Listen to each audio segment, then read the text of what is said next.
Hello guys, so we are back again, and as I said in my last tutorial we will be working on Android Studio. So here we are.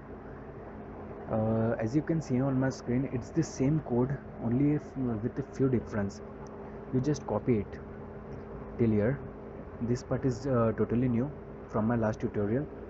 Okay, so in today's video we will be creating two functions that we will be needing in Amazon S3. I have divided the tutorial in such a way that I'll be teaching how to work with Amazon S3 in the coming few tutorials, and after that tutorial I'll be explaining how to work with DynamoDB. So first of all, let's create some needed variables that will be helpful while we will be working on the Android.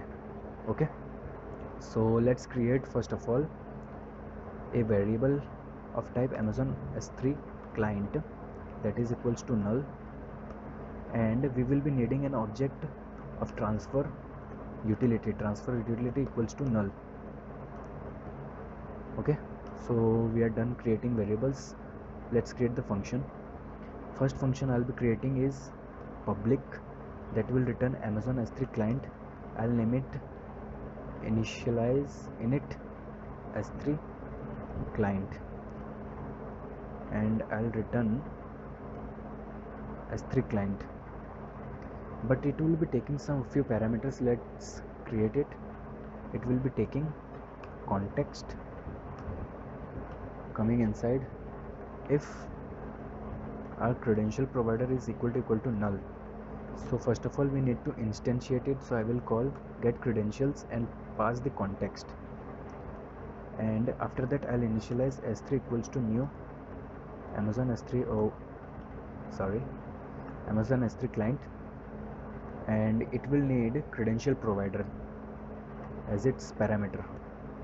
And also we need to set region for our S3 client, so S3 client dot set regions dot get regions dot ap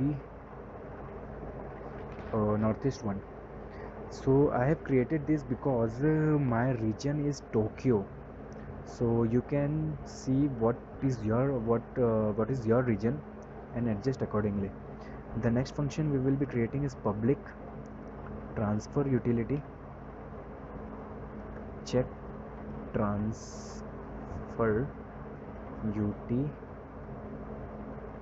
utility, and this will also be taking few parameters. First of all, let me return transfer utility. So what all parameters it will require, let us see. It will be, first of all, it will require an S3 client, so let's create it, Amazon S3 client, and secondly it will require context, so let's create it, context. So first of all, if my transfer utility equal to null, so we have to do initialize it, else just return it, and let's initialize it,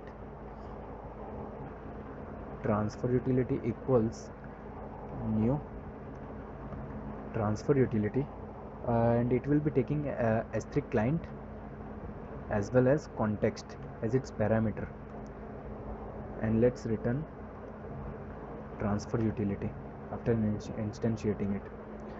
Okay, so we are done with creating these two functions.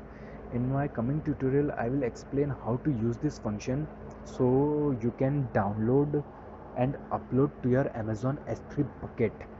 Okay, so let's meet in the next tutorial. We are done for today. Hopefully you like what I am creating. It's just a few divided into few modules. Gradually you will learn how to handle all these stuffs. So let's meet in the next tutorial. Thank you very much, and please subscribe me if you like. Thanks a lot.